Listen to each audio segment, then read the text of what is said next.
Aaron, mate, welcome to the show. Thanks for being here. Of course, thanks for having me in. Cocktail bar manager. Yes. Of the merchant, no less. Yeah. No less. No less The than bougiest a 5-star place merchant in cocktail town. bar. Yes. How'd you end up in Dubai? That's a good question. So I went to university in Northampton. So it's a bit of a long story. I went to university in Northampton, studied photography, met a girl, moved to Birmingham, where she was from, bought a house there, ended up into project management. Wow. It's a bit random. But while I was at uni, I was doing bits and pieces of TGI Fridays. But I loved the industry. I really fell in love with it. But then, I fell into project management for a couple of years just to get a mortgage, basically, because I couldn't really get a mortgage on a bartender's salary at the time. And then we broke up, so I gave her the house and moved back home. And that's when TGI Fridays in Belfast opened up. So I went there as a bar manager. In Vic Square, yeah. Yeah, Victoria Square. Mm-hmm. And then I met a girl there. And she was the restaurant manager, I was the bar manager. There was no real progression anywhere, and Belfast hadn't really exploded at the time, so it was still around 2008, 2009. Wasn't good enough to work in the merchant. Used to go there for connoisseurs club and stuff, so kind of met Sean and Jack on and off. And we were going to go to Qatar one stage, and then Dubai came up. She got a job there. I then applied for the same job, and both went out in 2009. That was it. 10 years later, came back. So, Wow. Yeah, but it was great. It was great. What were you doing out there? So bartending in a few bars, and then it was a bar manager, and it was all mainly Japanese venues for about 4 years. That's when I became a sake sommelier as well. So went to London and Knightsbridge for the course, then back out to Dubai. So that's when I was then opening Japanese venues for about 3 years. So four venues, and then once that happened, went to another venue. That kind of fell through, and then we were kind of like out of a job. Yeah. So I then worked for a consultancy company where we were opening bars and restaurants in Dubai for really rich people, basically. Unreal. That was cool. That was a really cool couple of years. And then after that, then started working with another guy who was from Donegal out there. And we were doing a lot of consultancy, a lot of events. And then that kind of fizzled out towards the end of the summer because it was too hot. So it's mainly winter time is when you do the good events. And then went back into another restaurant where I was running that for a couple of years, and then came back home, and that was it, really. Unreal. Yeah, so it was a bit of bits and pieces. Well, we were saying sake. So yeah, sake. I mean, how? Why? When? What? It's so From weird. TJ Friday. Yeah, so sake sommelier. basically, the first venue was called Oku. It was a Japanese restaurant. Yep. And sake, for everyone, I've had it like only once or twice. It's like a hot Japanese. Oh, well, that's the It's original. Japanese poaching, really, isn't it? Oh, it's fermented. If you say so. It's got a punch in a bad name, no? Maybe I didn't have good ones. So yeah, there's a lot of misconceptions with sake, but there was like this venue had 74 sakes, and nobody really knew much about it. Wow. And I don't know, I didn't really like sake, so kind of learned to like it, got really interested in it, and then just fell down a rabbit hole for a year and a half of learning about it and how the different prefectures happened and how different sakes have different flavors, the same as wine. Sorry. So that's then that really happened, and just loved it. So they then sent me off to do the course, and yeah, it's like sake. You have so many different sakes. It's the same as wine. There's like over 600 different flavors in sake, whereas wine only has like 200 flavors. Wow. I'll say only, but Yeah. still quite a lot. And then from the north in Hokkaido, you have like slightly fruity, kind of New World style. And then down the south of Kagoshima, you'll have the hot sake. And hot sake basically is used to heat it up just to kill the bacteria, and then they would drink it. Unreal. But now it's obviously they've now mixed the sake to benefit hot. So they have different hot and cold sakes. So I would say give it another go in a different venue. Yeah. Yeah, it's great. Sake's amazing. What's it made from? Like, what's the origins? Of Rice. Rice. So it's all rice. Wow. Yeah. So basically, you've got different different levels, for lack of a better word. So you basically with the rice, they'll take away 30%, leave 70%, and that'll be like a very thick, robust, heavy sake, like a red wine. So the more you polish it, the more light it becomes.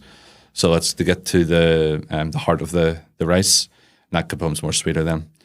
So then it's more expensive, obviously, as well, because you're getting rid of a lot of the stuff, which goes into animal feed, your rice crackers, all that type of jazz. Interesting. So yeah, it's good. We could talk for hours on about it, like, to be honest. It's good. No, that's amazing. That really is amazing. Yeah. And to go like, because I mean, obviously you fell into hospitality by accident, really, Yeah, that's right, yeah. and then they end up to be what were you Dubai for 10 years? Was Dubai it? for 10 years, aye.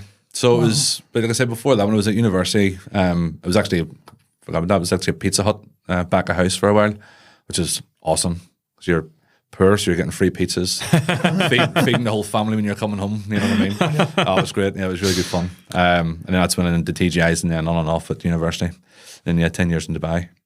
And then how did the merchant come up? Because you say you were always like a fan of the merchant. Oh, aye. At the Connoisseurs Club with Yeah. Sean and Jack. Yeah.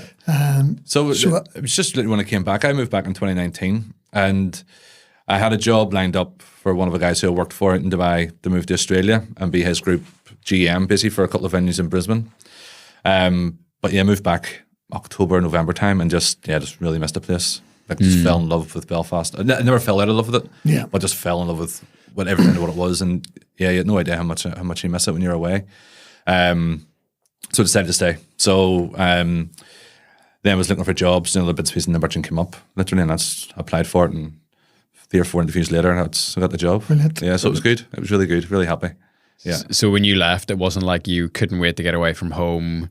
You're running away from all your demons No, like I not at- was. no. Just the opportunity came up, uni was and it. all that sort of stuff. That was all it was. Yeah, it was just a case of what's next. So it was 2 years in bar management in Belfast, and like I said, there wasn't enough growth within TGI, so it was what it was. So it was about finding somewhere else to go, and yeah, just come up in Dubai, and that was it. Let's go. Didn't really have much clue of what was in store for me over there, but yeah, it was all good. It was all good. And you only planned to come home just for a wee while, Literally for Christmas, and then you got caught in the trap. That was it. So it was like I said to mum and dad, "Look, I'll come back for Christmas, but I'm going to be flying out in end of January." And then yeah, about 3 weeks later, I was like, "Nah, I'm going to stay." And if you put words to that, like what was it? I don't know. It's just a feeling. It's so cliche, like, but it was just a feeling. Like, it's going to sound really random. I was driving to Bangor and driving to Flower and seeing the big Royal Mail building, and it was just seeing bits and pieces. Oh, Yeah. man, you got this weird nostalgia feeling. And then obviously the family hadn't seen my nephew. He was flipping 7 years old, for God's sake.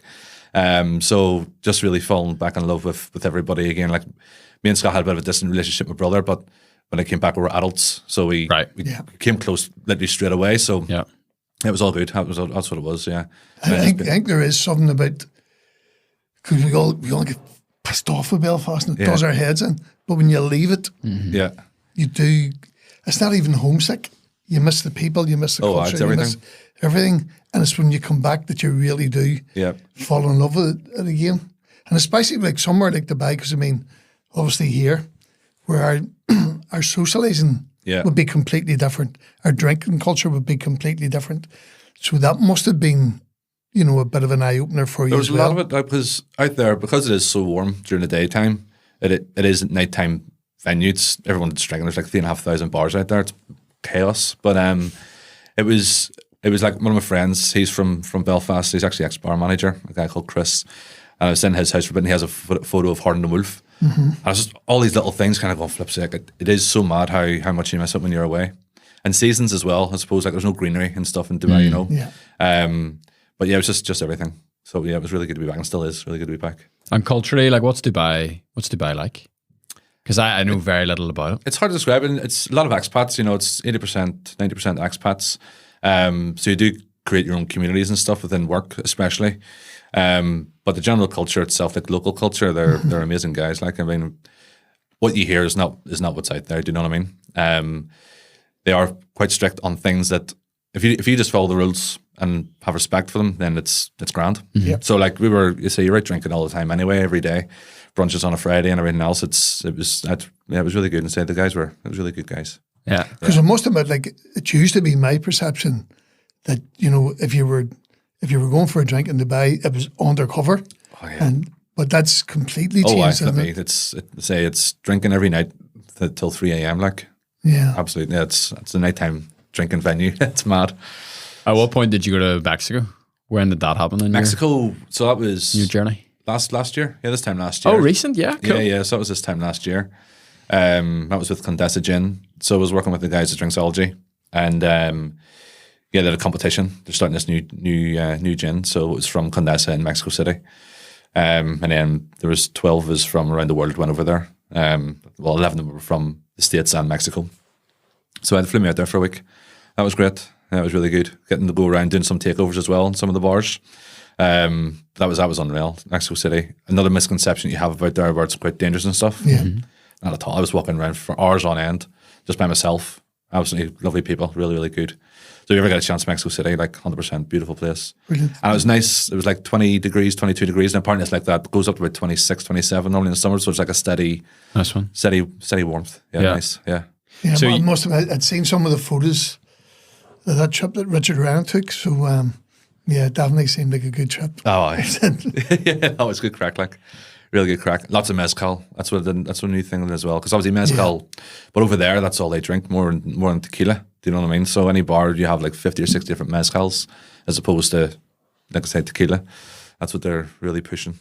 So it was good. Mezcal's a derivative of tequila, isn't it? I mean, Yeah. it's like So basically, finer. with tequila you have the blue agave where they cook it for tequila, but they bake it for tequila and then cook it for mezcal, so you get more of a smokier aftertaste to it. Because I don't like tequila, but I like mezcal. Interesting. I don't like the taste of, and I don't like the oily. After There's more like mouthfeel. a white Yeah, pepper with yeah. tequila. We don't really get with mezcal. Mezcal must have been a good mezcal night. It's Yeah. really, really nice. So it is. Yeah, that'd be nice. So all the travels, like all the different wee side quests, you've got your sake side quest, you've got your mezcal side quest, all sort of stuff. Yeah, Have you found that helps bringing it into your work and bringing it into the merchant? 100%. It's just like, because obviously guests are, what I find with guests especially, I think in the beginning there's a thing where people are a bit intimidated to ask bartenders and this, that and the other. It's for years where I think a lot of bartenders become quite pretentious, and it's something I really didn't like. You know, we're there to educate. Do you know what I mean? You're there to give guests a great time, and I think that experience and that hospitality got lost a little bit along the way in the last 10 years. But now guests are a lot more open. I think COVID really helped as well, where there's a lot more online courses and Yeah. we also found that a lot of guests who would go to Gordon's Gin, they got a little bit of extra cash over lockdown, so they'll go for a jaw box, you know, and go something a little bit more premium, you know. So then they come in and ask those questions. What's the reason why? Why did I get this and that drink, and then I get that and that drink, and then it opens it all up. So then you can, again, go down those rabbit holes with guests and just talk about all different bits and pieces and just open their eyes up a little bit more to, instead of a gin and tonic, why don't you have something else a little bit different, you know? So, yeah, it does help. Yeah. Yeah. And then with people traveling as well. So Yeah. they're trying different drinks whenever they go away. So Yeah. whenever they come back. And I like your point there about educating. So it's giving the customers information about the drinks. And in that environment, the way like Merchant's 5-star hotel with a 5-star cocktail bar, but without being patronising. Yeah. Because I went to one venue once that wasn't in this island at all, and that was somewhere abroad.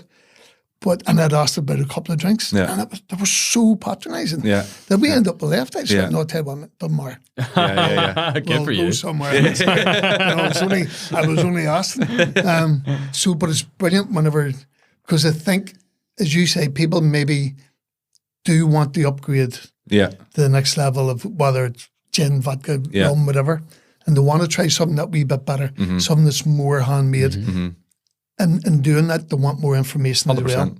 Whereas you said, if someone's hadn't asked for Gordon's, they know what they're getting. It's Gordon's. Yeah. They're not interested Yeah. of any backstory. Yeah. But if they're buying something that's handcrafted, Yeah. they want to know a wee bit of the backstory. Totally. 100%.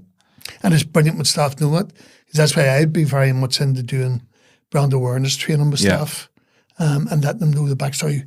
My jaw box is called jaw box, where it's made, you know, and the whole backstory to Yeah. it. And it's the same with all the other brands as Yeah, well. exactly. Yeah, that was one of the things as well. Like obviously, there's like 300-400 bottles behind that back bar, and I think staff get overwhelmed, so guests are of course going to get overwhelmed. Just give me a wine, you know. House red. After house red, well, we've got 12 house reds. So, but then it's also those things where about trying to get the staff to say like, do three bottles a week, you know, of Irish whiskey, then do 3 bottles of Irish gin, and at least then when a guest asks, you have the choice, or you have the options for the guest, 3 different things, you know what I mean? And at least then that opens up that confidence and that confidence more than anything else for the guests to go, actually, I'm being looked after well. Yeah. Let me try something a bit more premium then. What's this one about? And then you start to build a little bit more of a rapport. Those guests then come back, and hopefully they'll spend a bit more. Totally, definitely builds more loyalty. Yeah. Because they feel comfortable. Yeah. And you know what? Them guys look after us. That's right. And they tell you about what. So, no, I totally agree with that. It's an investment. It is, because we do get And it as your well. staff, as well. We do get it as well. Guests come and go, flip me, you're a bit expensive, aren't you? You know, well, we'll go through this, the experience, it's this, that. Then they'll go away, and you'll probably see them about 6-7 weeks later and go, actually, we came back because it went here and went there, and it just wasn't the same. Exactly, yeah. So this is the reason why you do pay. Look, because like with our cocktails, they are obviously on the more premium side, but there's 35 hours a week of prep goes into those drinks, you know, and it's just they're very, very labor intensive. Yeah. They obviously create the best possible drink for the guest. So I'm glad that people do come back and realize that we're not just ripping them off. You know, it's more of it's more of the reason why this is it. You know, Yeah, as you said, it's the experience. yeah, exactly. It Yeah, isn't just, and nobody goes in to the merchant cocktail bar to go in the lash. that's true. You know, you go 15 pints I later. mean,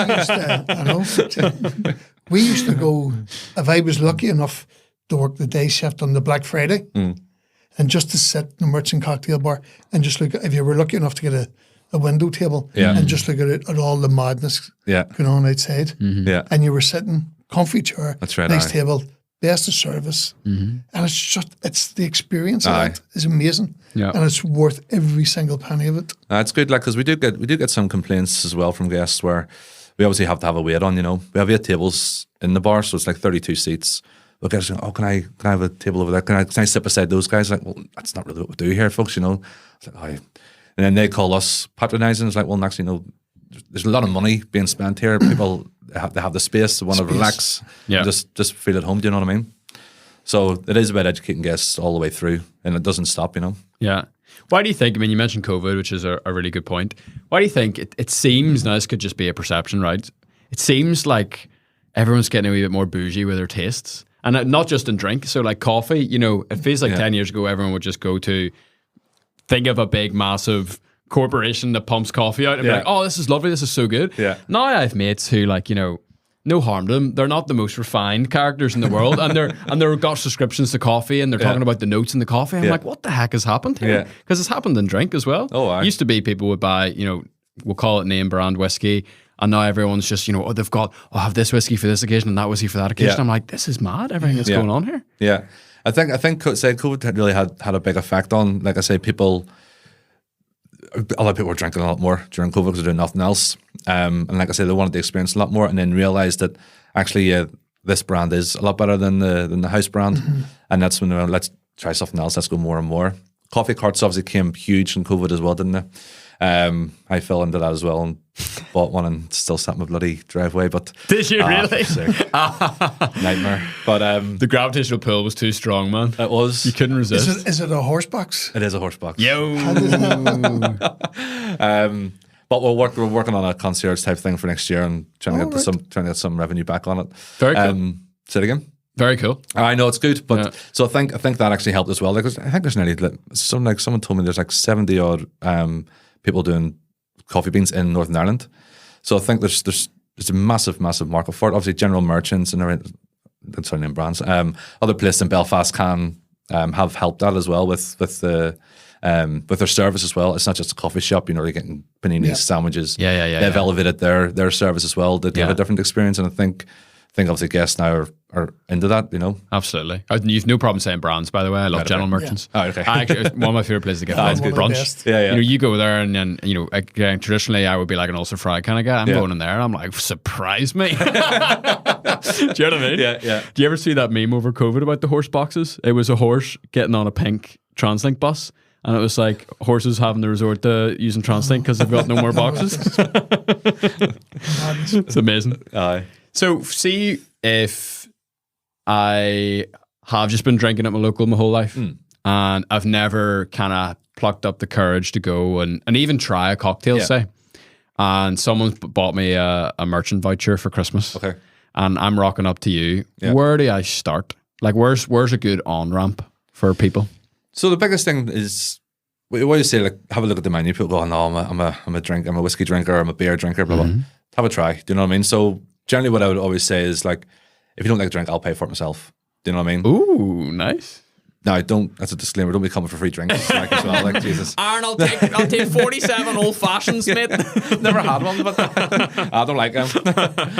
That's what I normally say, just to try and break helps the guests kind of relax a little bit more. But okay, I'm not going to waste 15 quid on a drink if I don't like it. So we'll then go through, like, obviously, like vodka, rum, gin, tequila, whiskey. We'll go through the brand or the spirits that they like. Some flavors like a fruity, like a more sour. Just kind of narrow it down. Then we'll kind of talk about classics in that genre as well. So say if it's sour, we'll go like, well, we've got the margarita, which is classic. Oh, not really keen on tequila. Okay, well, we'll have this one. So we'll then kind of go on the sour mix, and then we'll look at the cocktail book and say, well, because we're down to 17 drinks now, so it's a lot easier to go through. And then say, well, here's a couple of drinks. There's one or two that I would recommend for you, and then just take it from there. I haven't had to pay for a drink yet, so it's worked. So class, yeah, good guarantee.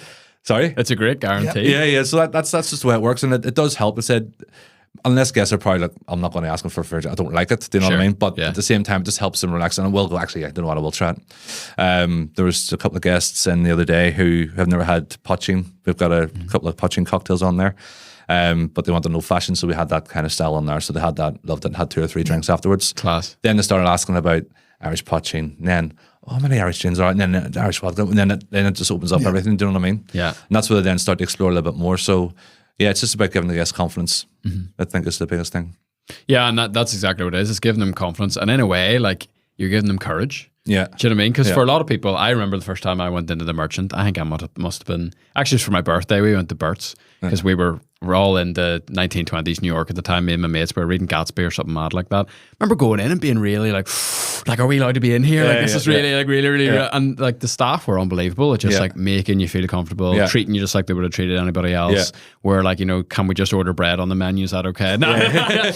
But people do need a wee bit of courage sometimes, especially if they're getting out of their comfort zone. 100%. That's, I think I've said to you as well, Jerry, like the role you guys play in hospitality, it's a special role. Like, it's on the front line of walking people into an experience. Yeah.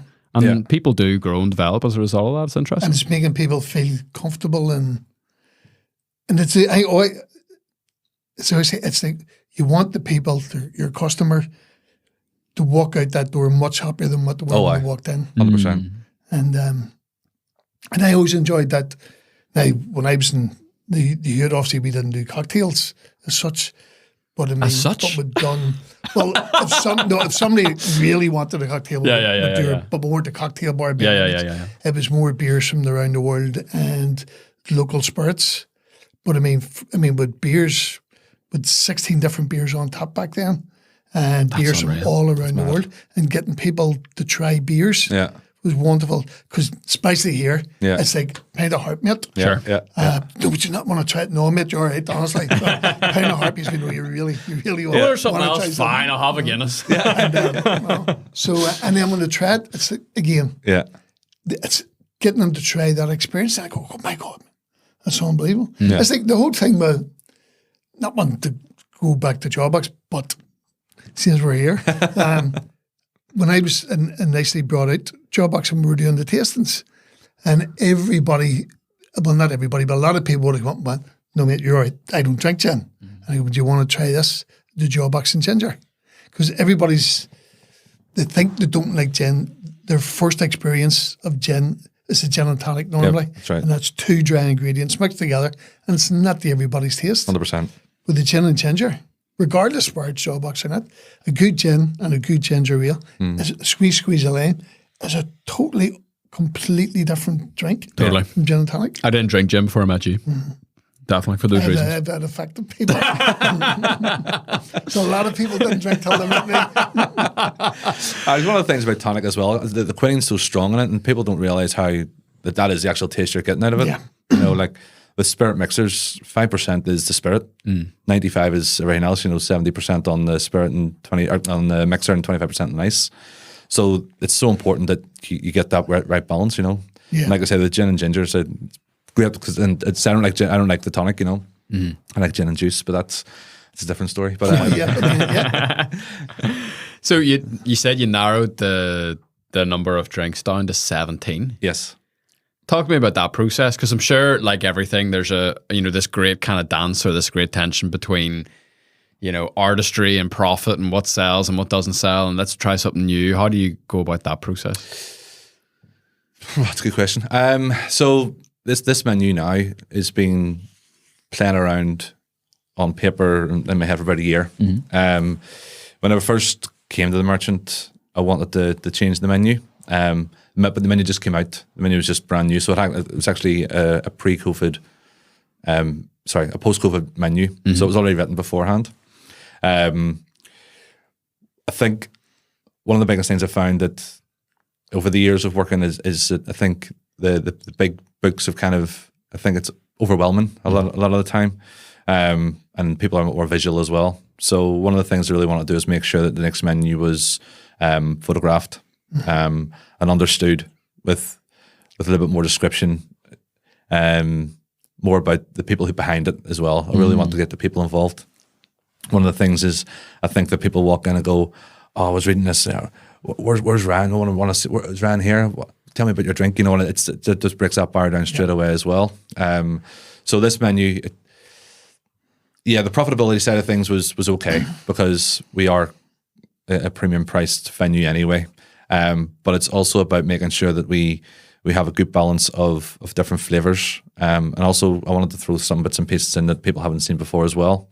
Like this menu they're not names, they're descriptions, like creamy, zestful, boozy. And again, it's just to help that barrier breakdown. Okay, boozy, let's go for that there, when you know what I mean.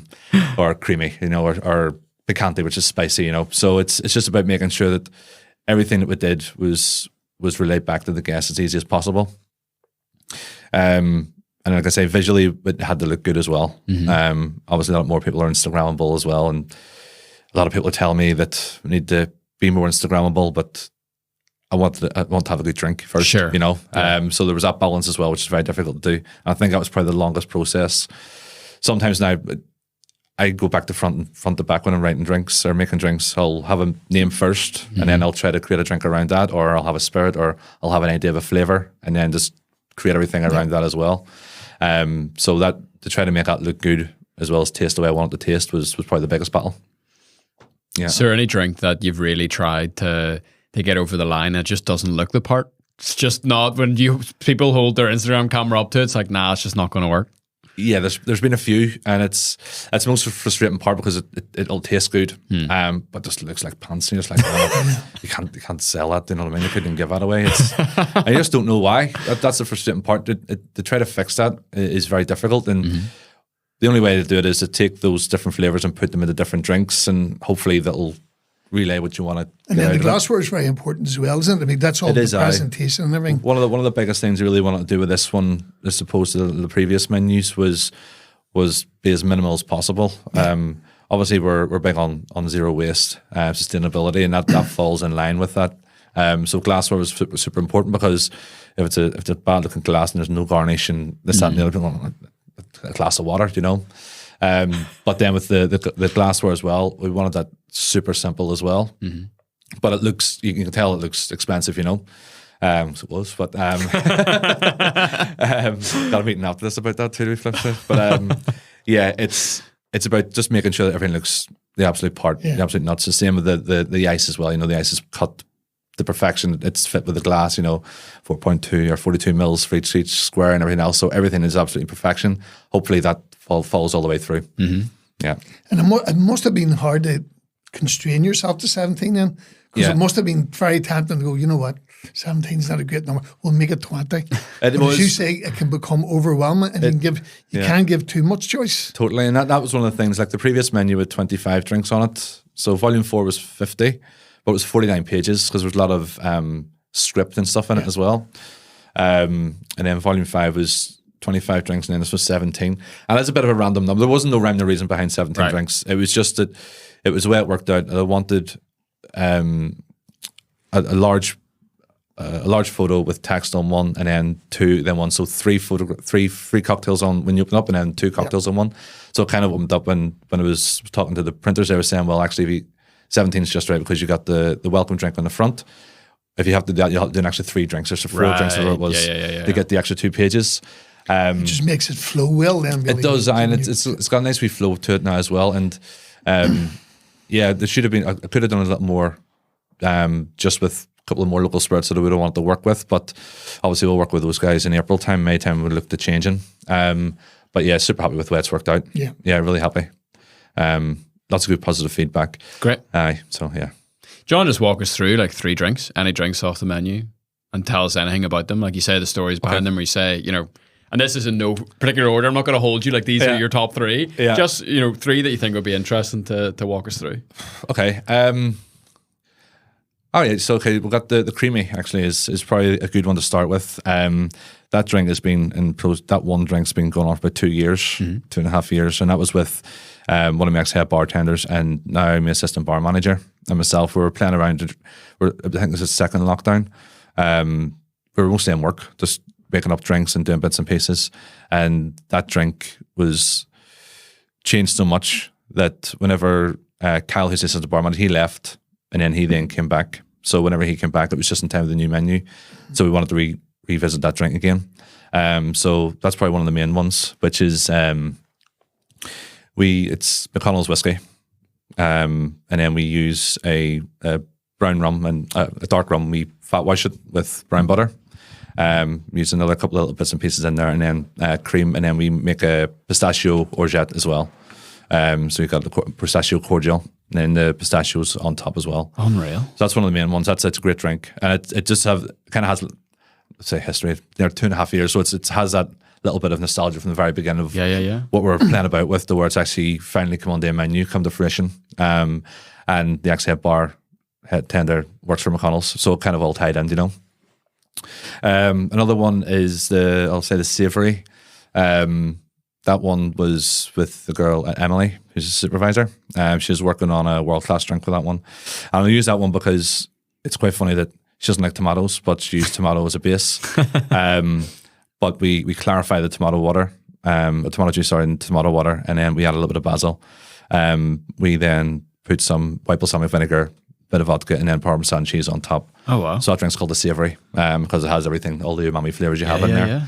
And it's a bit of surprise. It looks like a martini because it's clear, but obviously it has those tomato, basil. Yeah, that balsamic in there as well. So it's a really great balanced drink. And another one, the final one I'll say was the fruity. And that's by the longest serving member. He's been there from day one, Dugan. He basically, I was struggling for another drink. This is going to sound really wrong. I was struggling for another drink. I wanted this quite sweet, fruity style drink because French martinis, Clover Clubs are all the rage. But I want one of our own. And I don't know, I was just struggling with it. Just couldn't flip and get it. And if you meet Lukasz, do you know Lukasz, Polish guy behind the bar? He's been like 70. He's been there from day one. He's quite direct and go, bam, I'll do it, no problem. Literally 5 or 6 minutes later, drink was done. I was like, that's banging. That's absolutely it, done. Give me the recipe. Off he goes. I went for smoke. Brilliant. Off he goes, and that was it, done. Mad. So it was great to have him on board as well. Obviously, he's like I always describe him like a defender in a football team. Do you know what I mean? He's just last man standing, always there, but not looking for the glory. Just always doing his job, but always super reliable. So it was nice to have him on the menu, especially this time around. So yeah, it's great. Those 3 drinks I would go for. Unbelievable. Yeah, I love that. And I remember back in the day, it's still whenever Sean was there, that I'm not sure if it was in the Guinness Book of Records or not, but the merchant had the most expensive cocktail in the world. That's right. Yeah. Do you still have that, or is that? No. So that was I think it was 2011, wasn't it? Maybe just before that, 2012. So it was basically it was a bottle of Ray Nephew. And this Ray Nephew's like from the 60s, like 30 grand a bottle. And there was only 4 bottles left at the time. There's a guy who has 2 bottles. There was a bar in Dubai had one, and then the merchant had one. So it was 795 quid. 780 yeah, something like that. I bet you didn't turn around saying, if you don't like it, I'll pay for it. Sure, I'll get this around. Give us 2. Finish it, don't like it. No, we didn't be careful next time I say that now. But no, so that was words was expensive at the time. So the Guinness World Record for it, which we haven't got it now, unfortunately. We can't get the bottles anymore. But yeah, that was 2012. People still come in and ask for it. There was a guy come in the other day and says, "Can I get 4 of your most expensive cocktail, the Guinness World Record one?" I was like, I wish I could. Wow. I just give him some Bacardi and he wouldn't know the difference. But no. So yeah, people still have been asked for it. So it's been 10 years now. It's been going. It's amazing. Yeah. So it's hard to believe it was that long ago. Yeah. I always remember that. I would have been new at then, and I always remember sort of. I remember Sean speaking about it as well. Yeah. And all the work because the ice was from Finland or something. Yeah. Yeah. I mean, down to everything about it was like, although it's still 750 quid for one drink, and then somebody got up and go, "Excuse me, there's a wee bit of lipstick in that glass there." and I'm no always. But it didn't last very long as well. Like, it sold out quite quickly. There's 10 mils left. But obviously we can't sell it in the drink, so it's just up there as an ornament at the minute. Nice one. Yeah. So I know that you really want to bring the cocktail bar into the top 100 in the world. Yes. How do you go about doing that? Like, what's stopping you? What's the obstacles? How does that game work? It is a really, really good question. The question I've asked myself for the last couple of years. Still ask myself today, but it's just like trying to figure out the YouTube algorithm. Yeah, exactly. Yeah, there's something out there, like. But I think it's just more about recognition. It's about there is obviously trying to get out there on the bigger platform. And obviously the mainland UK has a lot of the bars in that. Even with they've got the UK top 50, they're all in mainland UK. So I think it's just about trying to get people out there. So what we do is we do a lot of these takeovers. The Connoisseurs Club coming back with. So Sean started that back in the day, and he would invite top people around the world, all over for talks. Dale DeGroff, Audrey Saunders, all these people, and that really shone a light on Belfast. Really shone a light on what the merchant did then, and what Sean was doing, and where he wanted to take it. And that was he then started to get recognised because the people he was bringing over are obviously going back to these other places talking about it, and then all of a sudden, it's not all of a sudden, it's a few years in making, but all of a sudden then you're on these people's lists. Yeah. So that's what we've been trying to do slowly but surely. These last couple of years is just trying to establish who we are again. I think is probably the biggest thing. I had a quite a clear vision of what I wanted. That has to then fall in line with what the merchant is. Refine what I want as well to keep it the way it's supposed to be, and then get the boss's buy-in, which fortunately was very easy to do. I have good support there as well, which has been a lot easier to do what I've wanted to do. So that's part of it. And then bringing back the Connoisseurs Club, I feel that was something that what the merchant was known for. It kind of started takeovers globally. Sean was probably one of the first people to ever do it, actually. So we've started doing that now. We've had 4 or 5 this year, with a couple of massive ones starting from next year as well. So we've got those booked in. And basically to come in, have a talk for an hour or so, talk about basically like us. And then they'll do a takeover of their drinks from their venue. Cool. Go on their Instagram, people start to post it and everything else, and then you start getting a little bit of recognition. So that's hopefully the plan. And then obviously go on there as well. We've got places to go next year to do some takeovers. And you're just trying to get bigger on social media. I think it's the biggest one as well. Do you record those talks? Like, do you do a lot of like online content around it? So not so much the talks. No, we'll have a little interview with them, like just a 5-10 minute interview. That we'll post on our highlights, and that'll just basically who they are. Because what we want to do, we want to increase that connection of missed that one, I want to go to the next one. Right. So it's about giving them a little bit for them to buy in for the next one. Yeah. Which has worked quite well. We've had quite a few people have actually bought in and have come to 3 in a row that we did their last September, October, November there. So it's been great so far. It's a lot of work. There's a lot of stress. Trying to create a new menu, going into Christmas, training staff, and launching this as well has been quite difficult. And, I was warned off it, but I thought I had to do it just to finish off the year quite with a bang, essentially. It did almost break me, but hopefully it sets us up for next year, which is the main thing. So next year can be more focus on training development, more focus on guest interaction, guest experience. Because we've got the menu now, we've got the Connoisseurs Club kind of up and running now. It's in people's heads. So we kind of did the legwork of it now to hopefully reap the benefits of it next year. Yeah. Like how he calls them guests. I know it's a hotel, but as opposed to a customer, it's like, like that. Yeah, I mean, that's all part of the experience. Really, Yeah. And I mean, there's a lot of people that would use the cocktail bar and the merchant who are not staying in the Merchant. Sure. Yeah. Oh, yeah. I mean, I know people that would go to on a regular basis. Yeah. I've had 2 breakfast meetings in the Merchant, Yeah. which was the best breakfast I've ever had in my life.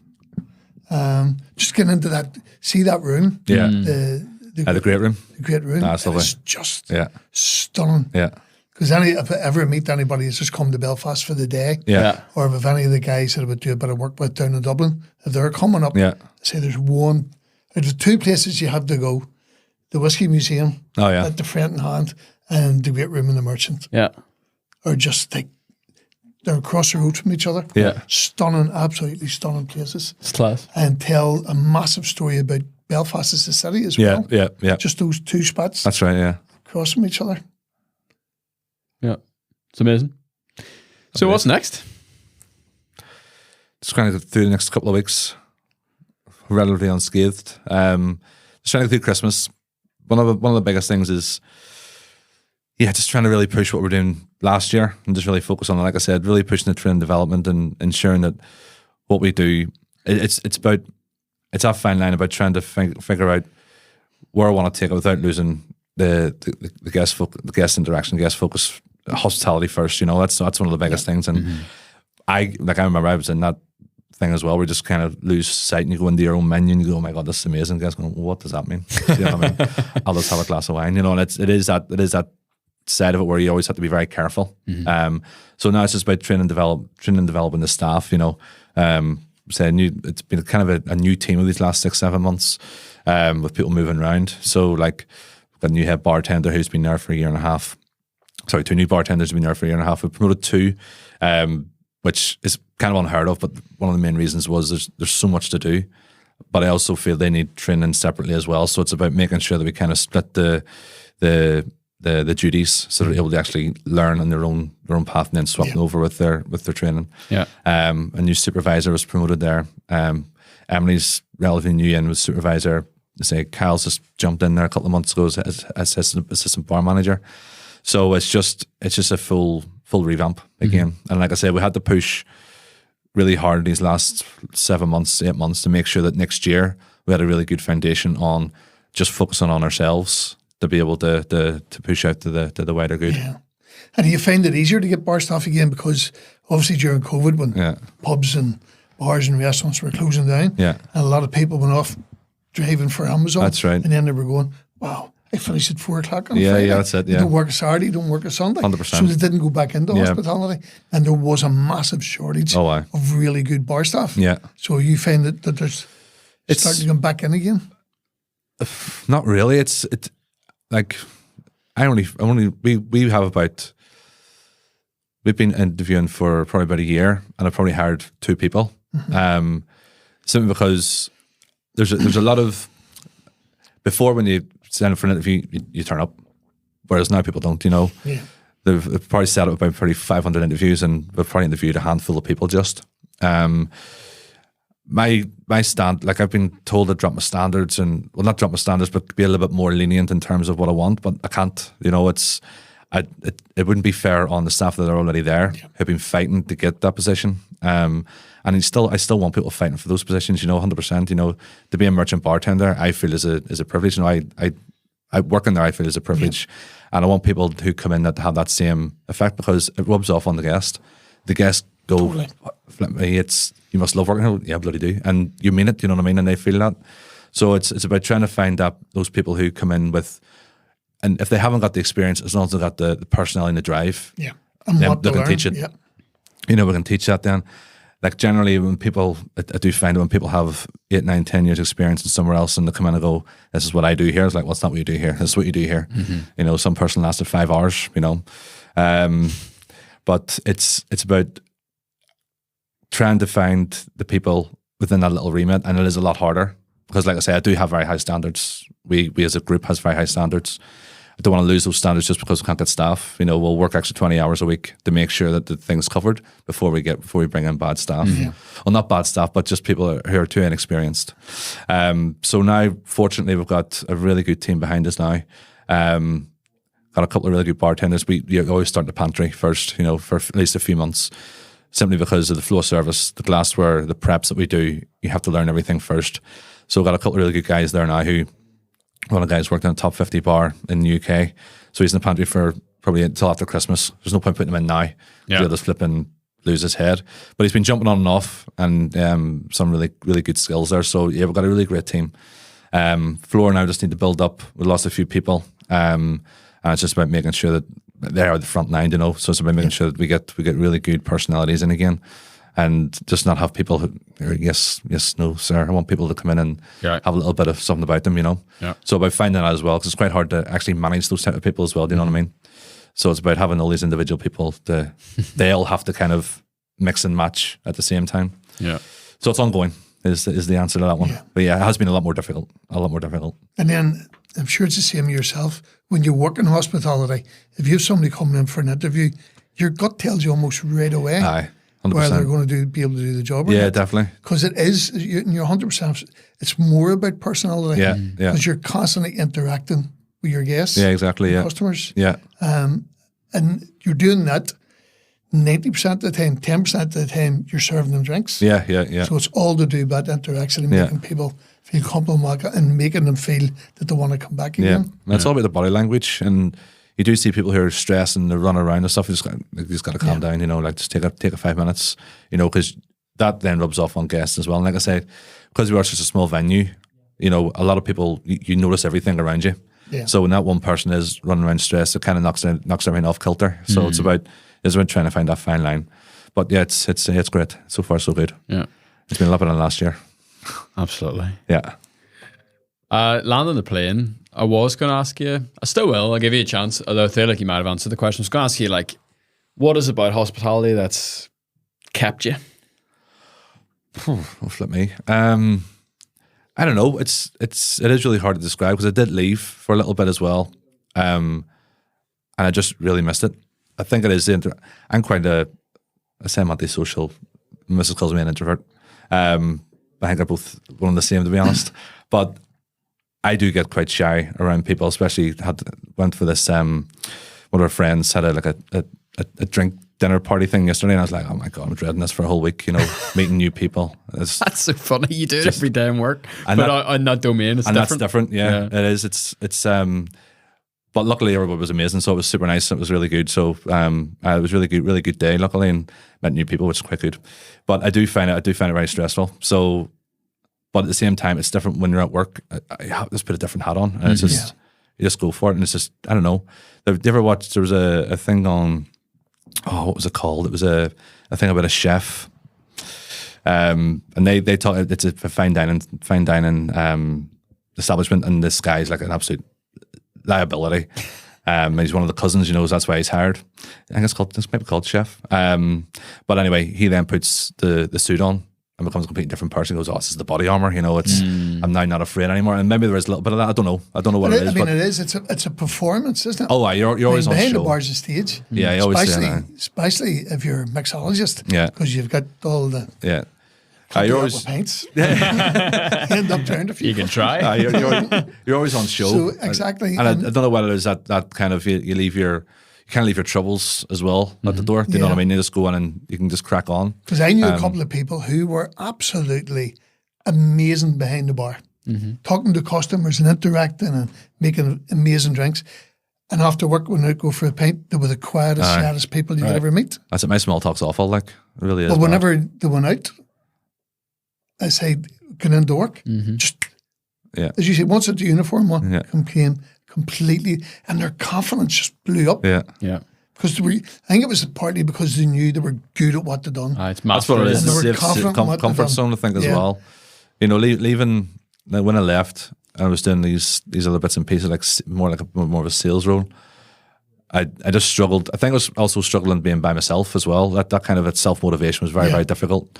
Which obviously part and parcel is that that's something I don't thrive in, and I learned that that I do bounce off better as a team, as a group. No matter what position that's in, I just feel better, maybe a bit more safer. I don't know what it is. Don't know what it is, but it's I just feel a lot better when I'm in there, and I just really enjoy doing what I do. It's I think it is that if I sound cocky, I'm good at it, and I love it when people come in and have a really good time. They're leaving, they're thanking you, and this, that, and the other. That's class, Yeah. So I think maybe I do need that gratification as well. there's quite a lot of things I think that kind of is part and parcel of the whole thing. Yeah.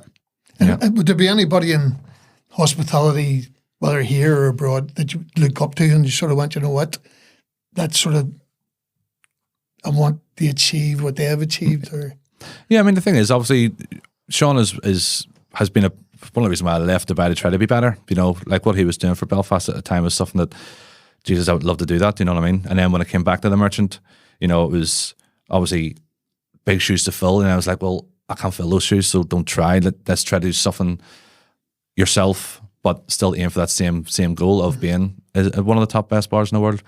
And that was stuff that he does. Like I've always followed what he did. And like I say, with the Connoisseurs Club, really picking that back up again, because I felt that guests and people around Belfast in the industry really benefited from it.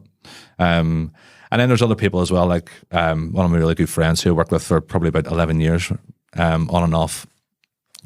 He was one with, he was already out in Dubai. He worked with him a little bit here, and he was already out in Dubai, and then he moved to Australia.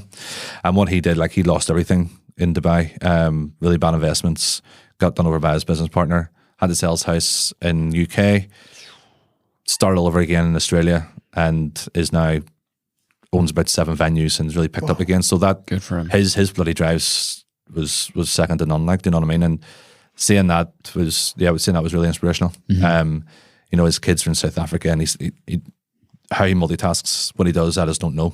Yeah. That's why I was like, yeah, I'll move to Australia 100%. Didn't even know what the job was. So Yeah. Wherever you are, I'll go. well, that's amazing. Just you went out on a blackjack, really. Yeah. You didn't know what the offer was. It was the person. Yeah, exactly. Yeah. Brilliant. That's amazing. Yeah, I didn't know what it was, but I was like, yeah, if you're going, I'll go. Yeah. But then obviously I stayed. But he's a really good guy. Really good guy.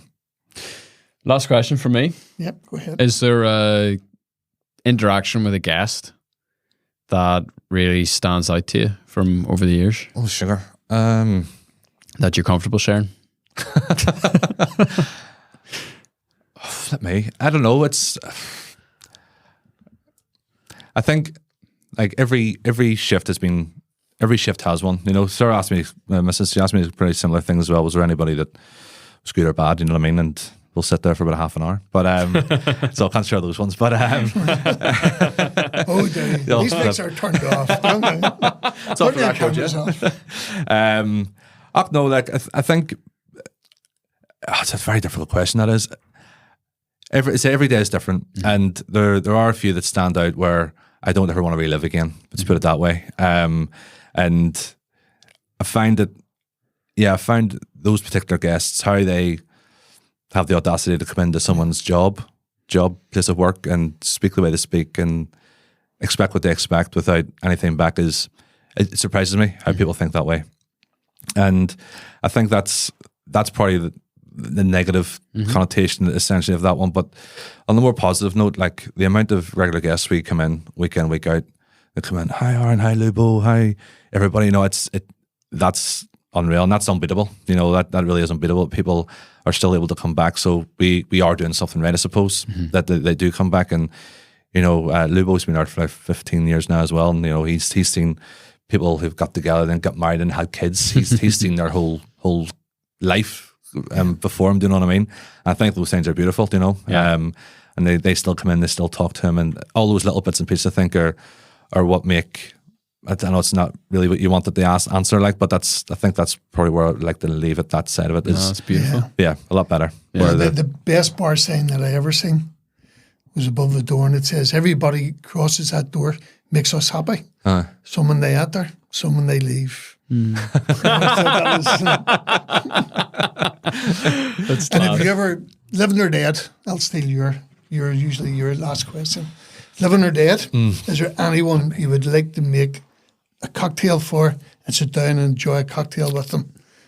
Whether it be a movie star or celebrity or just somebody that you've crossed in your life that Flip me. We save all the easy ones for the end, so we don't want to spook people at the start. Do you know what I mean? We'll ask for your bank account details afterwards, and you know. Flipping heck, that's a hard one. I suppose I don't want to sound too cliche, like, but someone like Ernest Hemingway, who obviously loves drinks. You know, Hemingway Daiquiri, obviously, 'cause he was diabetic. You know, those type of little bits and pieces. I think his stories and everything else would be absolutely unreal. So yeah, I'll stick with that one. I've got a few other ones, but We haven't had that one. Sure, we haven't. It's great. It's a really, really good one. It's usually George Best or somebody, Liam Neeson or something. That's what's very good for. I'll It's a good one. stick with the drinks, that's a side of good one. things. That's a Yeah. good one. It's great. I remember when I started the podcast, I mean, maybe 6-7 years ago, one of our first big guests, maybe like episode 11, was Bill Woolsey. Oh, was it I? And I remember sitting and actually doing it just in the wee room off to the side. And he said something that I've never forgot that day. I was like, asked him the question, what is it about hospitality that you like? And just when you were talking about there, it really reminded me. He turns around and he says, he looked at me as like I had two heads, like I was absolute, numpty. It's like, what, do you not see it? He said hospitality is a stage for people to live their lives. All right, okay, well. And I just always loved that. And I think that's part and parcel of what you have been describing today. is you get to be part of that. Yeah, definitely. That's And nice. That's very true. It sounds like a really awesome thing to be a part of. Yeah, no, it is. It is really good. We do complain about it a lot, but yeah, we love it even more. So, yeah. Amazing. Aaron, Good. Thank you for your time Pleasure. today. Really Really Thank you appreciate very it. much for having me in. It's been great. Jerry's got a wee And Christmas we present always end on. right here. We'll never leave a man dry. So there you go. You get your own bottle of Joe Bucks. Oh, lovely. Thank you very much. Thank you. And a wee bag here for you to. Wee brown bag. A wee brown bag. Can't get blue bags anymore. Do you remember blue bags? Yeah, of course. Here, do you know what? Daniel, can you make a note of that? We'll get Jerry a few blue plastic bags for Christmas. We'll have to do blue bags. Thanks, guys. Appreciate it. Catch you again next time. See you later. Bye-bye. Pleasure. Bye. Thank you. Cheers. Thank you.